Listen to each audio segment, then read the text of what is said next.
My name is Benjamin Bloom, and if you watch this channel, you'll know that I have witnessed a hell of a lot of Championship football matches this season. I've seen every team play, so I thought I'd make a list of the top 10 Championship players I've seen live and in the flesh this season.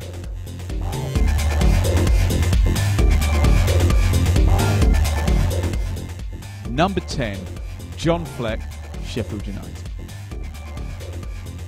Short and stocky like his uncle Robert Fleck, and probably also destined to play for Scotland, John Fleck is an industrious midfielder who works really well in the Sheffield United midfield three. Skillful and strong with a great range of passing, who knows where the Blades would have finished this season had they kept him, Duffy and Coots on the pitch together more often. Fleck has been the key player and got assists in 2 of the 3 games I've seen him play this season. So he makes the first spot on this list. Number 9, Sol Bamba, Cardiff City. Okay, hear me out. Bamba may be easily the least technically gifted player on this list, but in terms of leadership qualities and effectiveness, he's probably been the most important player on each of the 4 occasions I've seen Cardiff play this season. I've seen him move into a holding midfield spot and cause havoc on attacking set plays. Virtually every Championship team has a grisly bruiser of a centre-half, and perhaps the ultimate Neil Warnock type player may be the captain in the eyebrowless one's final promotion winning team. Number 8, Ryan Woods, Brentford.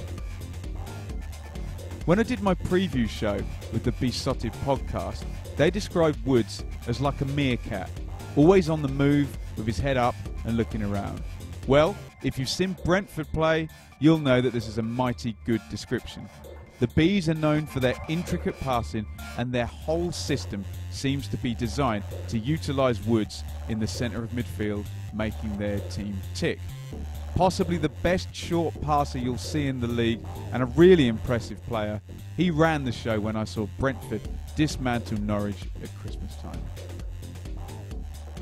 Number 7, James Maddison, Norwich City. As an Ipswich fan, this is a pretty hard one to admit to, but Norwich's attacking midfielder James Maddison is really good at football.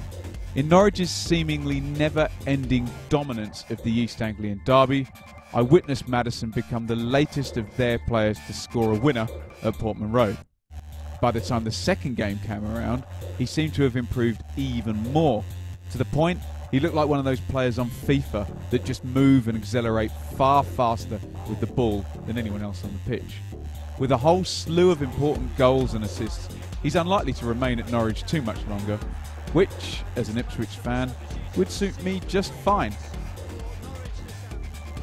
Number 6, Bobby Reid, Bristol City. Bristol City have surprised many this season. Last year they were fighting relegation, and for the first half of this season, they were at the top of the league table, challenging and embarking on a fine League Cup run also. Key to their success has been the goals of Bobby Reid. I saw Reid buzz about with great pace and score the closing goal in an excellent performance at Portman Road in September. What is most surprising though is that Reid has been converted into a striker from midfield. He started the season with 5 goals and 6, and at the time of writing, he's still right up the top of the list in the scoring charts. Number 5, Albert Adomah, Aston Villa. Adomah is one of those classic players who seems most at home in the second tier of English football. As a wide player, he fits perfectly into the current trend of Championship teams playing a 4-2-3-1 system. He has plenty of chance to get forward and also plenty of cover in behind. In Villa's game with Ipswich in November, Adomah scored both goals in a 2-0 win, and he was very much Villa's star player as they slowly worked their way up to the top 2 as the season went on. Number 4, Ruben Neves, Wolves. The marquee signing for the George Mendes project at Wolves, Neves has been a fearsome prospect for other Championship teams to try and get their head around. a 21-year-old full Portuguese international signed for 17 million should probably do alright in the Championship, and so it has proved. Neves has sat in a midfield too, gluing together Nuno Santo's ambitious 3-4-3 system. Although he was just neat and tidy against my team Ipswich, when I saw Wolves play away at Sheffield Wednesday in December, he ran the game and he smashed in the winner from 25 yards for good measure. Number 3, Ryan Sessegnon, Fulham. If this list was for the most valuable player in the Championship, Sessegnon would most likely be top. As a 17-year-old Englishman, he's likely to attract a huge fee for Fulham if they don't secure promotion this season. I've seen Sessegnon play 3 times this year, and he's slowly crept forward each game, developing from a left back into a midfielder and finally into an attacking midfielder, where in half a season or so he's rapidly shot up the positions in the top scorers charts. He scored twice and assisted in the home game against Ipswich I saw, and also scored again when I was at the Cottage for Fulham versus Aston Villa. What impressed me most though is that most of his goals seem to be based on his ability to read the play and be in the right place at the right time, which considering his age is mighty impressive. Number 2, Willy Bolly, Wolves. I think Willy Bolly gets second place in my list just for the sheer effortlessness he seems to play with. I've seen Bolly play 3 times at centre-half for Wolves in the flesh this season, and I don't think I've seen him sprint once on the way to collecting clean sheets in all 3 of those games.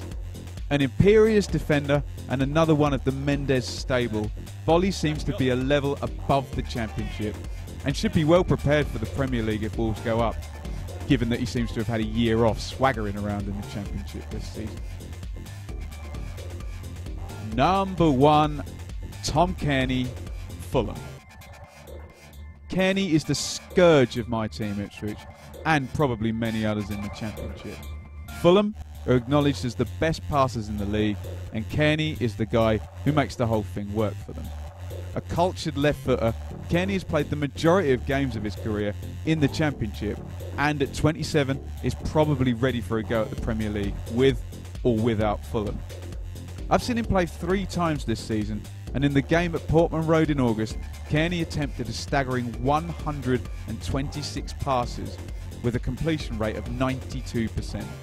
For those of you who regularly watch the rough and tumble of the Championship, you'll know those statistics are completely off the charts. It was one of the most imperious centre midfield performances I've seen, and that makes him top of my list.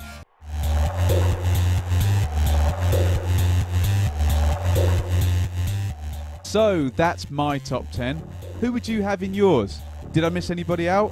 Let me know what you think in the comments, but remember, this is a list based on performances that I've witnessed at the games I've been to. So, if your star player scored a perfect hat-trick and I wasn't there, I won't have mentioned it. Thanks for watching. Please give me a subscribe and a thumbs up, and let me know any ideas of videos you'd like to see in the future. You can follow me on Twitter at Benjamin Bloom, and the man who does the visuals for these videos at Ips Rich. Thanks so much for watching.